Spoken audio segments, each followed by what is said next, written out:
Do you believe climate change is real? And if so, what should the federal government be doing about it? 90 seconds, yes, please. Yes, I do. I absolutely believe that climate change is real, and I believe there's a combination between man-made and natural.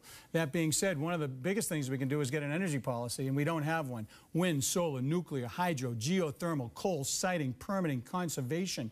A true all-the-above approach, as I have.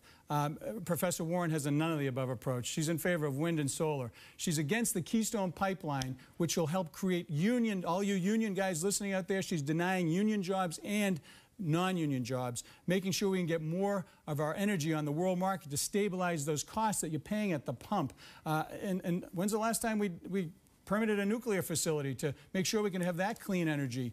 I could go on and on, but right now the role is actually a balancing role, to find that balance, John, because you can't just have one or this or that. She's in favor of putting wind turbines in the middle of our greatest treasure down in the Nantucket Sound. I like Senator Kennedy before me, believe that's not right, because those ratepayers are going to pay a tremendous amount more in their daily costs, and that's not right. Ms. Warren, well, 90 seconds. So Senator Brown says that he's about a balanced approach. He's not. He's about a rigged playing field. Our clean energy industry, an energy industry that works here in Massachusetts, has to fight uphill against the oil subsidies. That's what tilts the playing field, and Senator Brown has helped tilt it for the oil companies. That works against clean energy.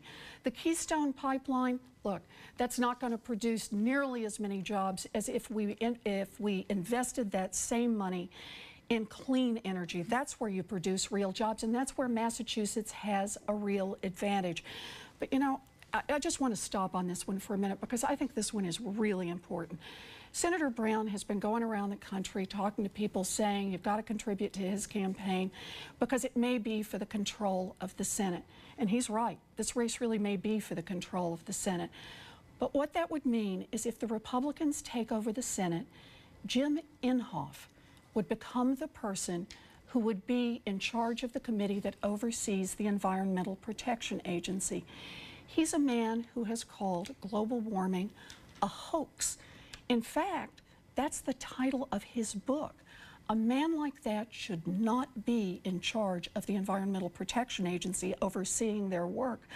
And I just don't understand how we could talk about going in that direction. Thank you. Rebuttal. Thank you. You're not running against Jim Inhofe. You're running against me, Professor. And I am one of the original sponsors of the production tax credit for our green energy producers. The production tax credit makes our energy producers more competitive, and I supported that, and I'm in full favor of it. I support wind and solar and nuclear, hydro, geothermal, coal, siting, permitting, that true all-of-the-above approach, which you don't do. We need to step back from our dependence of foreign oil. We can't continue to give money to people that want to kill us. And I believe that we can do it together. And I'm going to make sure that if we're going to look at these so-called energy producers and attacking them, we need to sit down in a room in a bipartisan manner and find a way to do it so it's not getting passed over to the people at the pump. Response.